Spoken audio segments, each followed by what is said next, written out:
I think the first thing that I want to make very, very clear, because it's been an important milestone in this situation that we've been dealing with, is that there's no water is flowing over the emergency spillway at this time. That's an important thing, because our primary goal is to ensure safety of our community and the residents that we serve, and that is a big step forward towards that. The lake levels are continuing to fall. That's also an important point. Our objective is to lower the lake level by 50 feet in order to prepare for future inflow of water due to storms and precipitation. We're continuing to monitor, with the Department of Water Resources staff, continuing to monitor the spillways for erosion. As you know, we issued an evacuation order because of a situation that we thought was significant to public safety or posed a threat to public safety. I understand that there are a lot of rumors out there suggesting that the evacuation is going to end at 4:15 today. That is not accurate, folks.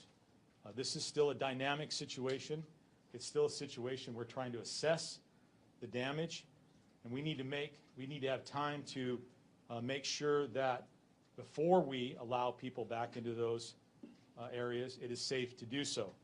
So I want to make it clear, the evacuation is still in effect. Now, that said, I also want to make it very clear that we're working on a repopulation plan to allow for the safe and orderly repopulation or return of the citizens to their homes.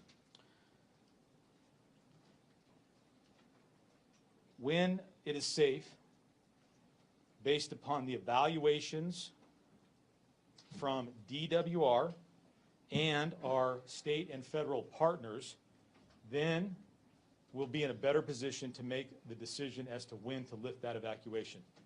But again, I want to make it clear, evacuations are still in place. I recognize that this is displacing a lot of people. I recognize what a hardship it is placed on our community. But again, as I told you last night, we did this because our primary purpose is to ensure public safety.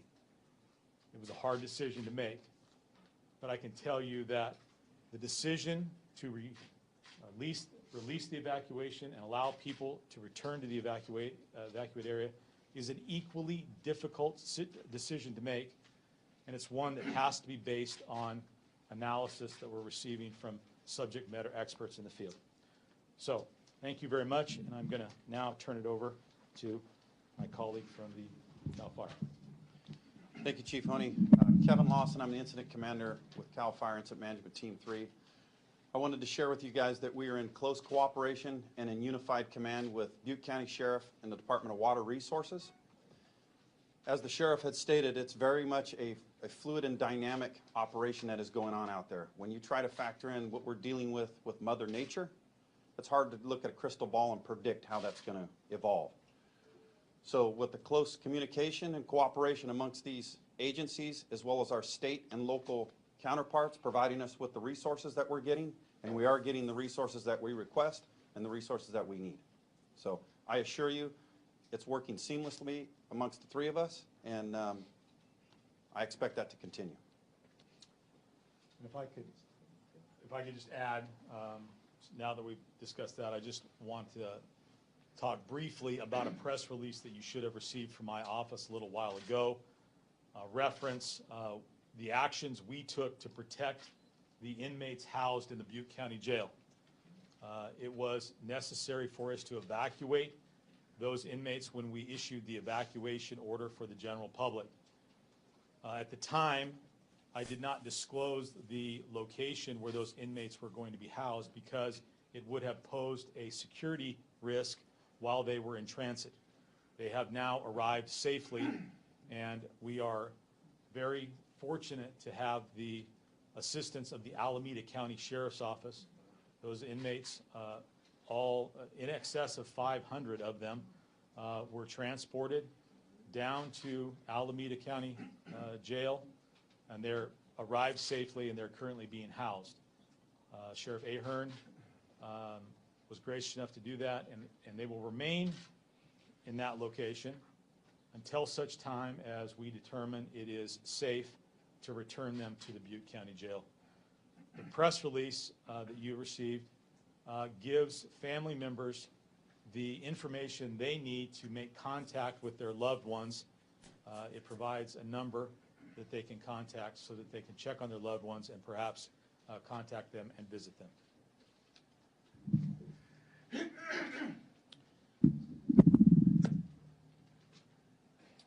So, my name is Bill Croyle, acting director of the California Department of Water Resources.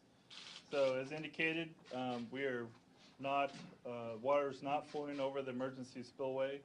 Our efforts to continue to monitor our situation on the flood control structure that was damaged earlier in this week continues. We're using a wide variety of monitoring techniques, including 24/7 people on the ground, live feed video, and drone resources to make sure that we understand the dynamics behind our existing system. We're moving 100,000 cubic feet per second down that spillway. We've been doing that for about the last 16 or 17 hours. We bumped the flow up when this situation occurred late yesterday afternoon to mitigate the impact of that erosion that was occurring. That solution worked to reduce the threat. It took a while for that water to come down and for us to get in and assess that condition at the downstream side of the emergency spillway. We're going to continue to work on the challenges that we have with this facility. As indicated, we're working to really dig down into the reservoir and move as much water out of that reservoir, and so we have space for the storms that we expect to come in, as well as the snow runoff later this spring. People are working very hard to deal with some of the challenges that we have. As indicated, we have a pretty diverse multi-agency and contractor resources are being deployed to address a whole number of things that are popping up, including implementing protective measures or corrective measures to make sure that we're not only dealing with what's occurring now, but have a little longer perspective on what may occur with our spring runoff period. Thank you. We're now open to take questions, but again, we'd like to limit those to a very few questions. Our emergency managers have a lot of work to do, and we'd like to get back and do what we can to protect the citizens of Butte County.